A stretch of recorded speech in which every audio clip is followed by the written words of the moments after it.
बांग्लादेश में हिंसा भड़की। हिंसा भड़कने के बाद वहां पर अब तक बहुत कुछ हो चुका है।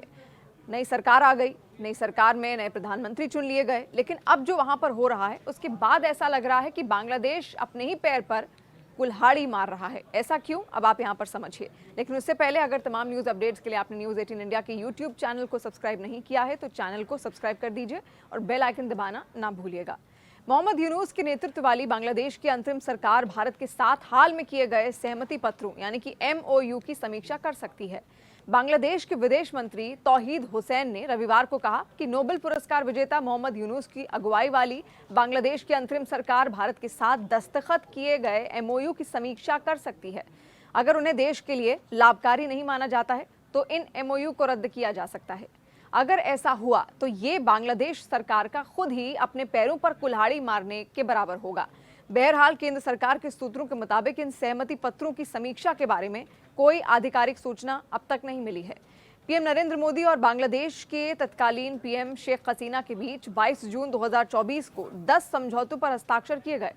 इनमें से कुछ प्रमुख समझौते हम आपको बताते हैं। बांग्लादेश के नागरिकों को मेडिकल वीजा की सुविधा देने का ऐलान किया गया और इसके लिए भारत सरकार बांग्लादेश के रंगपुर में उप उच्चायोग खोलेगी। राजशाही और कोलकाता के बीच नई रेलवे सेवा का MOU यहां पर साइन हुआ। चटगांव और कोलकाता के बीच नई बस सेवा। इसके अलावा गेदे, दरसाना और हल्दीबाड़ी चिल्हाड़ी के बीच दलगांव तक मालगाड़ी सेवाओं की शुरुआत की जानी थी। सिराजगंज में अंतर्देशीय कंटेनर डिपो यानी कि ICD का भी निर्माण है।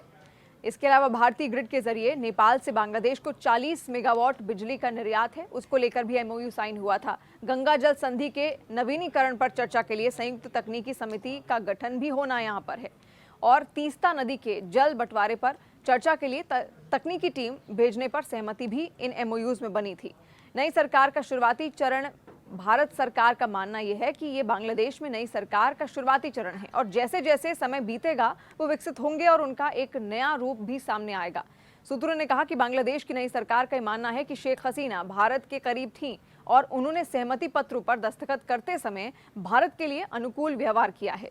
ये पूछे जाने पर कि 5 अगस्त को पद से हटाए जाने के बाद भारत भाग गई पूर्व प्रधानमंत्री शेख हसीना क्या प्रत्यर्पित किया जाएगा, तो उन्होंने कहा कि सरकार जरूरत पड़ने पर उनके प्रत्यर्पण की मांग करेगी। इसके अलावा अंतरिम सरकार का रुख कई बार बदला और इससे पहले बांग्लादेश की नई सरकार ने कहा था कि बांग्लादेश चाहता है कि हसीना को उनके खिलाफ दर्ज मामलों के लिए भारत को सौंप दिया जाए क्योंकि उनका रेड पासपोर्ट पहले ही रद्द हो चुका है।